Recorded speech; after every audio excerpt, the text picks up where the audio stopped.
ফাজাইলে আমাদের মধ্যে একটা ছোট্ট ঘটনা। ডাকাত সরকার ডাকাতি করেছে, ডাকাতি করে পুরো গ্রুপ নিয়ে ডাকাতি করে এসছে। হয়রান হয়ে গেছে, খেজুর গাছের নিচে বসে বসে আরাম করতেছে। তাকিয়ে দেখে দুটো খেজুর গাছ, একটা তাজা আর একটা মরা। তাজা খেজুর গাছে তাজা খেজুর আছে, কিন্তু মরা খেজুর গাছ শুকনা। ওটা থেকে একটা পাখি এসে এই খেজুর গাছ থেকে তাজা খেজুর নেয়, ওখানে রেখে আবার আসে, আবার খেজুর নেয়, আবার মরাটা রেখে আসে, আবার এখান থেকে নেয়, আবার মরাটাই রাখে। ডাকাত সরকার বলে চাই ঘটনাটা এই পাখিটা বারবার খেজুর নিয়ে যাচ্ছে, কই রেখে আসে, কোনো বাচ্চার আওয়াজ তো পায় না। ডাকাত বেচারা সর্দার ওই শুকনা খেজুর গাছের বেবি উপরে উঠলে, উঠে দেখে একটা বিষাক্ত সাপ, বিষধর সাপ, কিন্তু অন্ধ, কি নাই, চোখ নাই। এই সাপ হলো পাখির দুশমন, পাখির ডিম পারে সাপ, পাখির ডিম খেয়ে ফেলে, পাখির ছোট্ট ছোট্ট ছানা বাচ্চাগুলোকে সাপ খেয়ে শেষ করে দেয়। কিন্তু আল্লাহ তাআলার কি কুদরত, ওই সাপটা অন্ধ, চোখে দেখে না। পাখিটা সাপটাকে আল্লাহ তাআলা পাখি দিয়া পালতেছে। সাপটা ক্ষুধা হা করে পাখিটা তাজা খেজুর গাছ থেকে একটা খেজুর মুখী করে এনে আসার পর সাপ হা করে তার গালে দেয়, এরপরে আবার একটা আনে, আবার সাপ হা করে আবার তার গালে দেয়, আবার একটা আনে, আবার গালে দেয়। এভাবে এভাবে পাখিটা দিয়া আল্লাহ তাআলা পাখির দুশমন সাপটাকে পালতেছে। কে বলে? আল্লাহ পৃথিবীতে কাউকে না খাওয়ায় রাখে। অতএব আমরা হলাম খাওয়ার মুহতাজ, খাওয়ার মুখাপেক্ষী। আমার আল্লাহ খাওয়ার মুখাপেক্ষী নয়। লম্বা ঘটনা লম্বা। ওই ডাকাত সর্দার পাখিরা সাপের অবস্থা দেখা হায় হায়, আল্লাহ আমাকে হালাল রিজিক খাইতে বলছে, আমি মানুষকে ডাকাতি করে ঠেক দিয়ে হারাম খাদ্য খাই, আজকে থেকে ডাকাতি ছেড়ে দিলাম। চলো মক্কায় গিয়ে তওবা করে ডাকাতি ছেড়ে দিয়ে একবার হজ করে পাক্কা ইমানদার মুসলমান হয়ে যায়। আল্লাহু আকবার। লা তাখুযুহু সিনাতুহু ওয়ালা নাওম। আল্লাহ তাআলার ঘুমের মুখাপেক্ষী, কিসের মুখাপেক্ষী না? ঘুমের মুখাপেক্ষী না। আল্লাহ খাওয়ার মুখাপেক্ষী না, আল্লাহ ঘুমের মুখাপেক্ষী না। আল্লাহ তাআলা সমস্ত কিছু থেকে আল্লাহ মুক্ত, আল্লাহ তাআলা মুখাপেক্ষী। বলেন আল্লাহু আকবার। এক বুদ্ধিজীবী, বুদ্ধিজীবীর বুদ্ধির ঠেলায় বাসে না হযরত ইব্রাহিম আলাইহিস সালামের যুগে।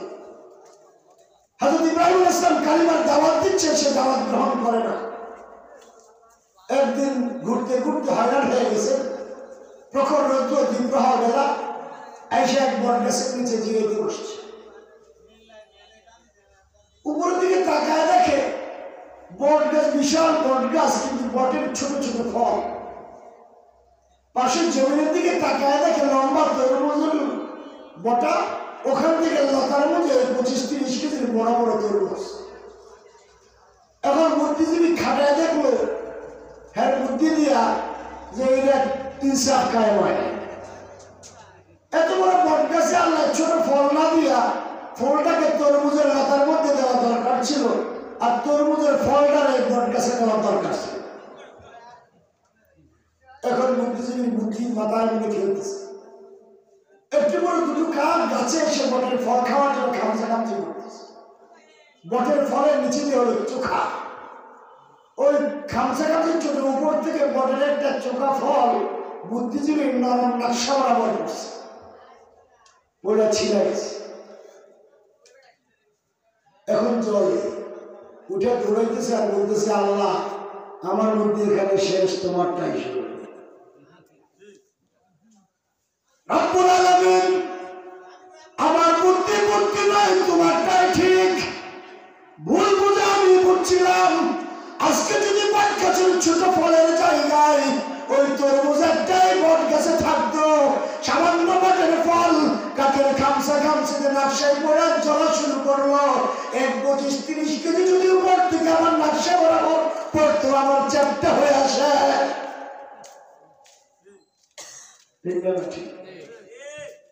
এমন কিছু বুদ্ধিজীবী বাংলাদেশও আছে যারা আমার রাসূলের বিরুদ্ধে কটূক্তি করে, যারা আল্লাহর বিরুদ্ধে কথা বলে, যারা উলামায়ে কেরামের বিরুদ্ধে কথা বলে, যারা মসজিদ মাদ্রাসার বিরুদ্ধে কটূক্তি করে, যারা টুপি দাড়ির বিরুদ্ধাচরণ করে। ঠিক? আমরা বলবো সাবধান হয়ে যাও। 64,000 বর্গ কিলোমিটারের বাংলাদেশ, এটা আউলিয়া কুতুবদের বাংলাদেশ। এখানে বসে আল্লাহর বিরুদ্ধে কটূক্তি করবা, বরদাস্ত করা হবে না। নবীর বিরোধিতা করবা, সহ্য করা হবে না। মসজিদ মাদ্রাসার টুপি দাড়ির বিরুদ্ধে করবা, তোমাদেরকে ঠেলতে ঠেলতে ধাক্কাতে ধাক্কাতে ওই বাবাদের বুদ্ধিজীবীদের দেশ কলকাতায় ট্রান্সফার করে দেওয়া হবে। বুঝে আসছে? তো সমস্ত বুদ্ধিজীবীদের আকামজীবীদের জায়গা উলিয়ার বাংলাদেশে হবে না। আল্লাহ রাব্বুল আলামিন আমাদেরকে হেদায়েত দান করুন। কুল হুয়াল্লাহু আহাদ আল্লাহুস সামাদ লাম ইয়ালিদ ওয়া লাম ইউলাদ। আল্লাহ কারো থেকে জন্মগ্রহণ করেননি, আল্লাহর থেকেও কেউ জন্মগ্রহণ করে না। আর ইহুদিরা বলে ওয়াকালাতিল ইয়াহুদু উযাইর ইবনুল্লাহ ওয়াকালাতিন নাসারা মাসীহ ইবনুল্লাহ। ইহুদিরা বলে উযাইর ইসলাম আল্লাহ তাআলার সন্তান, আর খ্রিস্টান বলে হযরত ঈসা আলাইহিস সালাম আল্লাহর ছেলে। আর আল্লাহ বলে লাম ইয়ালিদ ওয়া লাম ইউলাদ, আমি আল্লাহর আব্বা আম্মাও নাই, আমি কারো থেকে জন্ম নেই নাই, আমার থেকে কেউ জন্মগ্রহণ করে নাই। আল্লাহু আকবার। ওয়ালাম ইয়াকুল লাহু কুফুয়ান আহাদ, আল্লাহ তাআলার সমপরিমাণ আর কেউ নাই। এই ছোট্ট সূরাটার তাফসীর করতে নিম্নে 1.5 থেকে 2 ঘন্টা সময় লাগে। নামাজ পড়া ফরজ, ওয়াজ শোনা কি সুন্নাত। যদি আপনার কয়েক কোটি ওয়াজ নিলেও এক ওয়াক্ত নামাজের সমান হবে না। আমি সংক্ষেপে কয়েকটা ফজিলত আর আমল বলে আমি আমার আলোচনা শেষ করব। তাফসীর উসুল হলো 6টা। তাফসীর উসুল কয়টা? 6টা। 1 নম্বর শুদ্ধ তেলাওয়াত, 2 নম্বর অর্থ, 3 নম্বর শারে নজুল বা প্রেক্ষাপট, 4 নম্বর ব্যাখ্যা, 5 নম্বর ফজিলত বা আমল, এরপর শিক্ষা।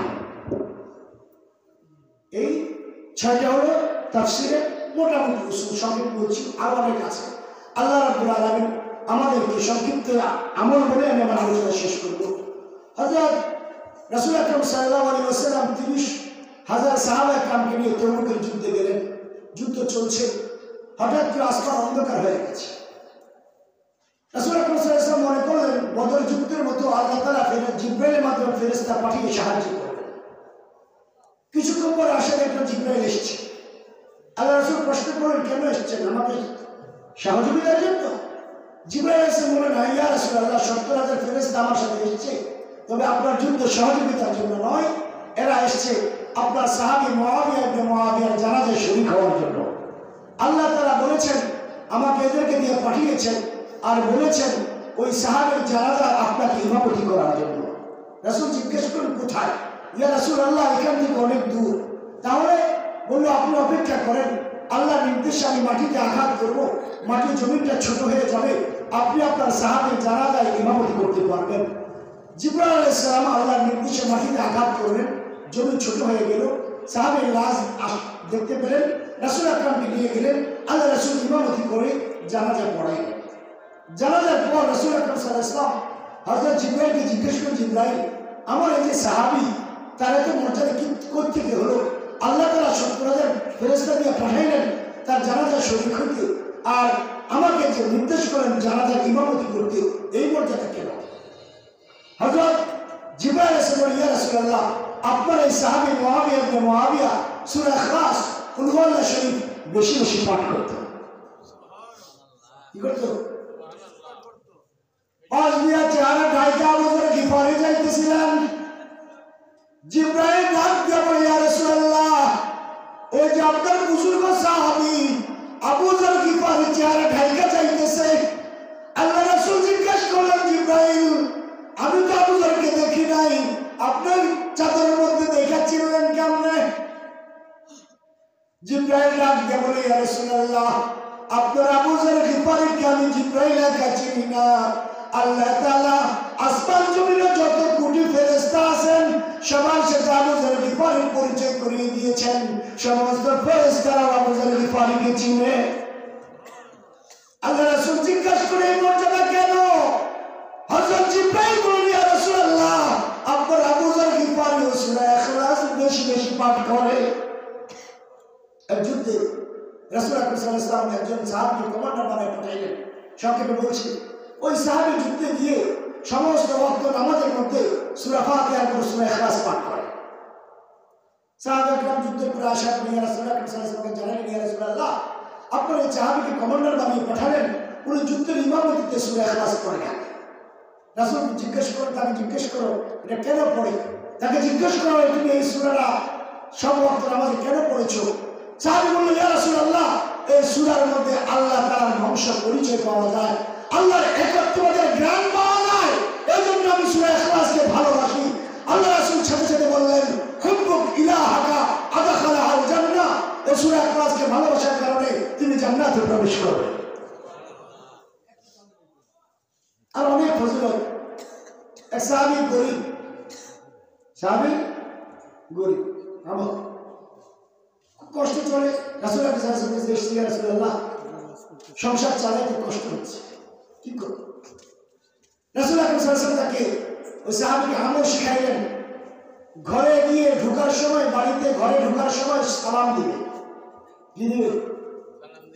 কি দিবে? সালাম দিবে। আসসালামু আলাইকুম ওয়া রাহমাতুল্লাহ। বলেন আসসালামু আলাইকুম ওয়া রাহমাতুল্লাহ। আবার বলেন আসসালামু আলাইকুম ওয়া রাহমাতুল্লাহ। আরেকবার বলেন আসসালামু আলাইকুম ওয়া রাহমাতুল্লাহ। এখন আমাদের অপরাধ কি জানেন? বড়রা ছোটদের দিকে হা করে চায় থাকি, জয় আমরা সালাম দিই। শ্বশুর আমার দিকে চায় থাকি, শাশুড়ি বউর দিকে চায় থাকি, বাপ মা সন্তানের দিকে চায় থাকি, স্বামী স্ত্রীর দিকে চায় থাকি, এমনি সালাম হ্যাঁ দিব। ফোন আসলে আগে ফোন থেকে, হ্যালো কেমন আছো, তোর মুখে তুই ঠাওয়া করছে, তুই ঠুস করছে, তুই সালাম দিতে পারো না। হ্যাঁ, আগে কি হবে? আগে কি হবে?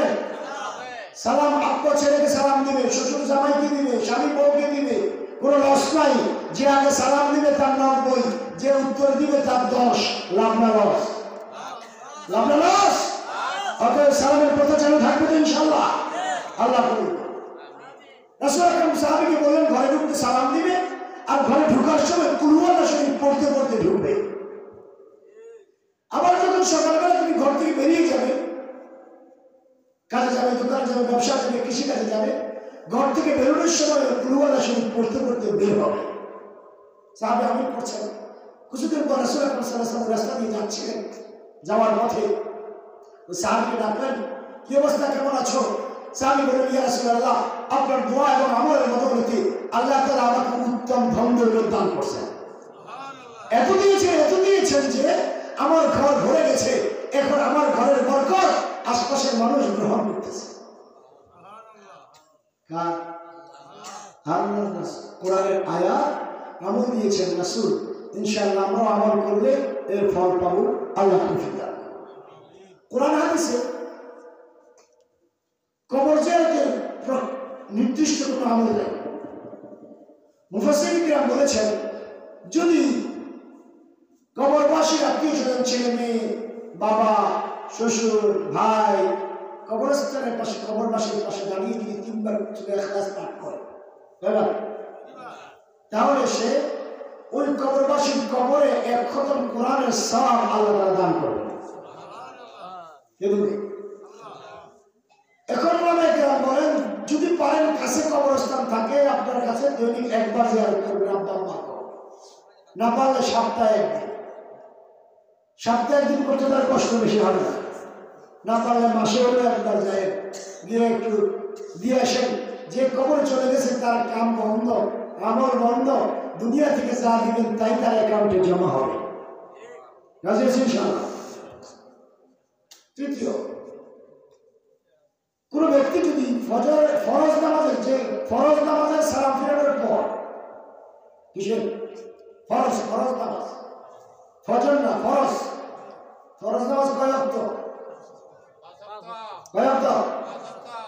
5 ওয়াক্ত ফরজ নামাজের সালাম ফিরানোর পর 10 বার সূরা ইখলাস পাঠ করে, কয়বার?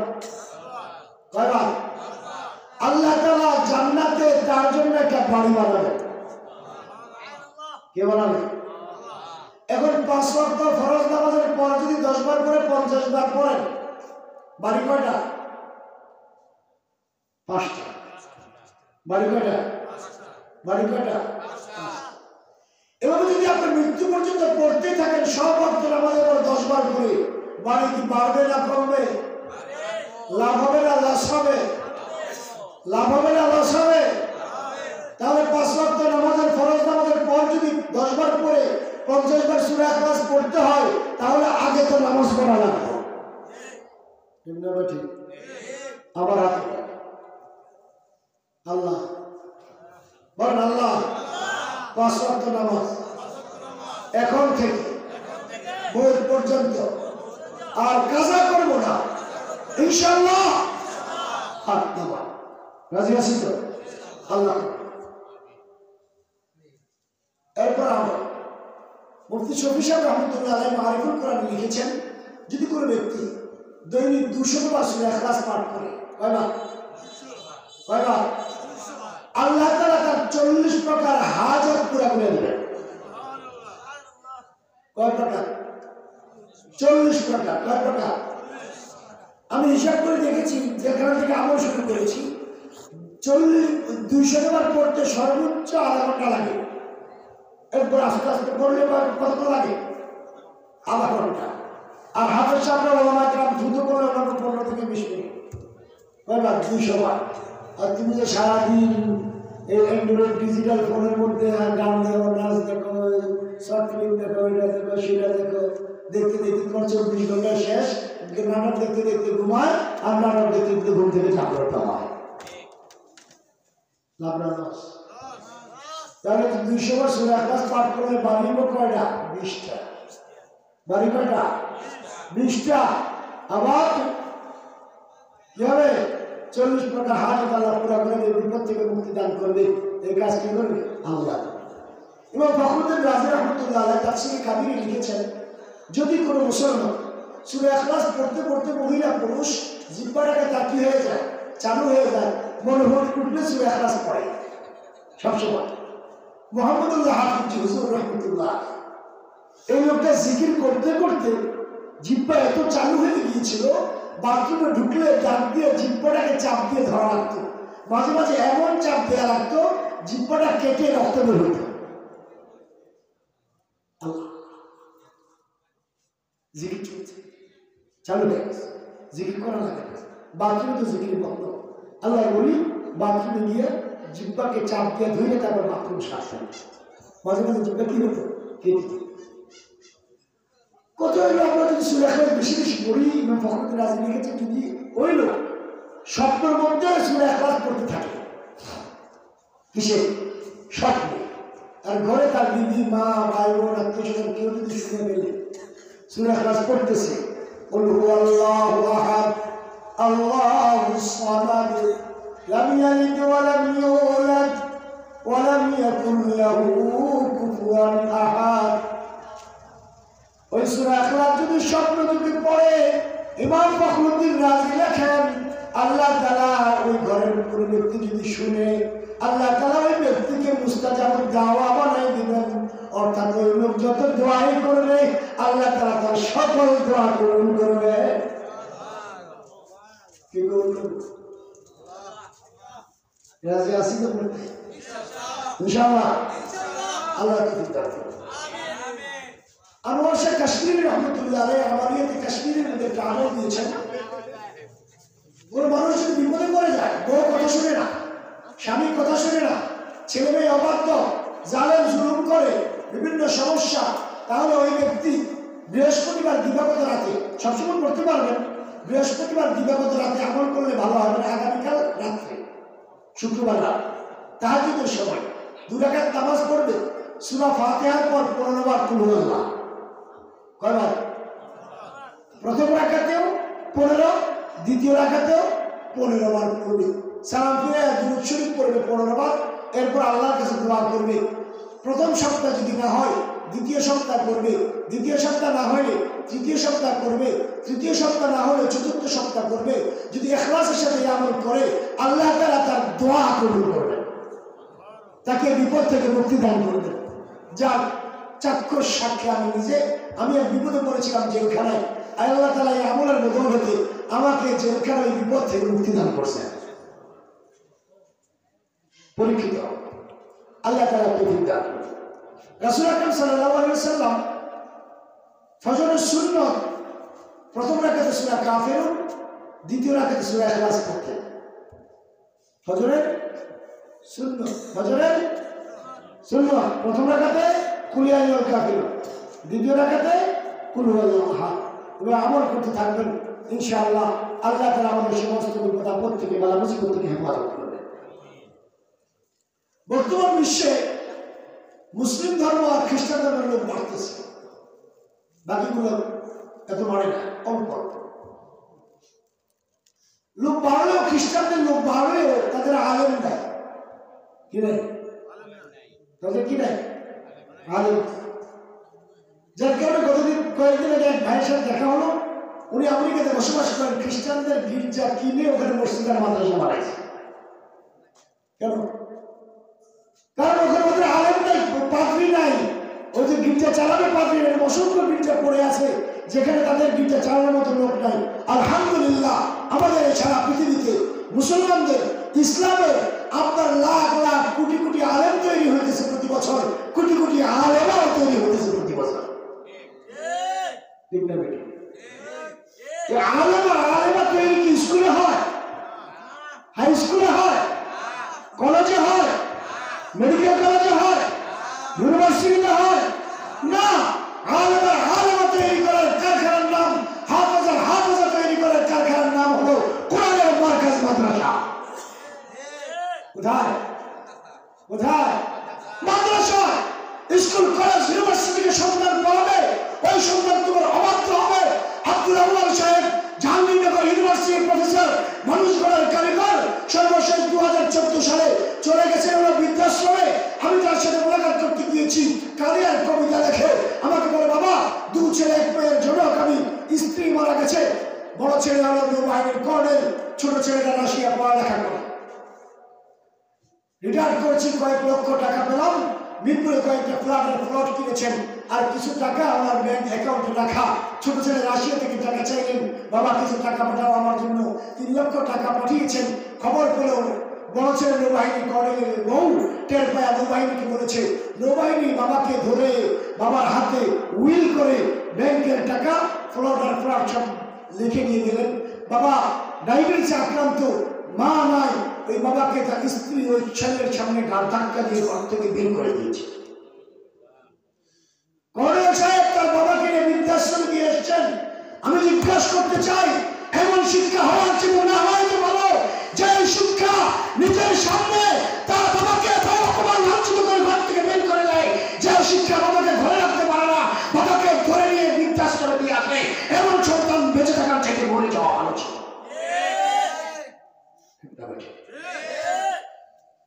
এমন মেয়ে না হওয়া ভালো। ঐশী মাহমুদ সাহেবের ছেলে, ডিবি অফিসার মাহমুদ সাহেবের মেয়ে ঐশী মাহমুদ সাহেব হলো আল্লাহ বাবা মনে করে বদদুয়ার উইকেট, হেফাজতের উইকেট। তার কন্যা বাবাকে মদের টাকা না পাওয়ার কারণে ট্যাবলেট খাওয়াইয়া মাইরা বাথরুম নিয়ে কাইটা 6 টুকরা করে দিয়েছে।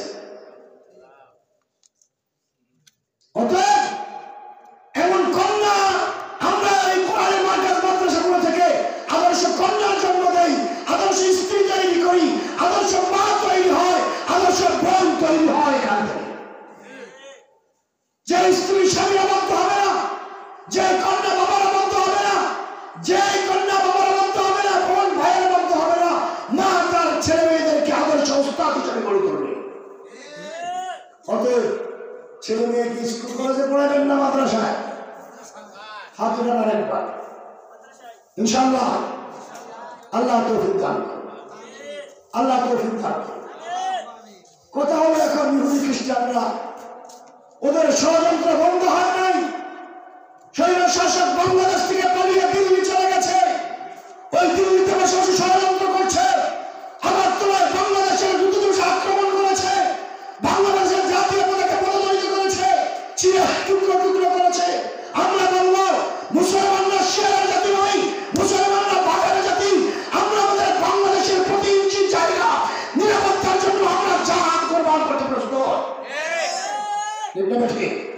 অতএব ওলামায়ে কেরাম যদি আপনাদেরকে দিনের জন্য, ইসলামের জন্য, বাংলাদেশের প্রতি ইঞ্চি মাটি রক্ষার জন্য ভারত যদি গায়ে লাগে আমাদের সাথে যুদ্ধ বাঁধাতে চাই, আমরা আমাদের সেনাবাহিনীর সাথে, বিজিবির সাথে, র্যাবের সাথে, পুলিশের সাথে কাঁধের কাঁধ মিলিয়ে বাংলাদেশের এই 20 কোটি জনতা একাকার হয়ে ভারতের বিরুদ্ধে জিহাদ করতে প্রস্তুত ইনশাআল্লাহ। রাজি আছি? আল্লাহ তৌফিক দান করুন। শেষ কথা, ওলামায়ে কেরাম যদি আমাদেরকে ডাকে ইসলামের জন্য, হেফাজতে ইসলামের জন্য, দেশ রক্ষার জন্য, কারা কারা জানমান কুরবান করতে রাজি আছি ইনশাআল্লাহ। ইনশাআল্লাহ বাজেছে মামা, বদরিয়া মামা, শির উঁচু করে মুসলমান দাওয়াত এসছে নয়া জামানার। ভাঙ্গা কেল্লায় উড়ে নিশান, মুখে কালিমা, হাতে তলোয়ার, বুকে ইসলামের জোশ পরিবার, হৃদয় লইয়া ইশক আল্লাহর চল আগে চল মাঝে নিশান। डरते नहीं मुसलमानों दुनिया में किसी से, जब दौलत ईमान मिली हमको नबी से। हम जो जीते हैं तो जंगों की मुसीबत के लिए, और मरते हैं तेरे नाम की आसमत के लिए। मुस्लिम अमी शामरानी अमी हम चिरान अमी अल्लाह के छड़ा कौ के मनीना। नारे तकबीर, नारे तकबीर, नारे तकबीर। नस्रुल्लाहि व फतहुन करीब व बश्शिरिस साबिरीन। अस्सलामु अलैकुम व रहमतुल्लाहि व बरकातुहू। আলহামদুলিল্লাহ, শুকরিয়া, মাশাআল্লাহ, জাযাকাল্লাহ আহসানাল জাযা। আলহামদুলিল্লাহ, হুজুর অত্যন্ত সুন্দর আলোচনা রাখলেন। আল্লাহ তাআলা আমাদেরকে আমল করার তৌফিক দেন। মুহতারাম সম্মানিত হাজিরিন, শেষ বড় সফলতার আমরা সবাই মিলে দোয়া করে যাব।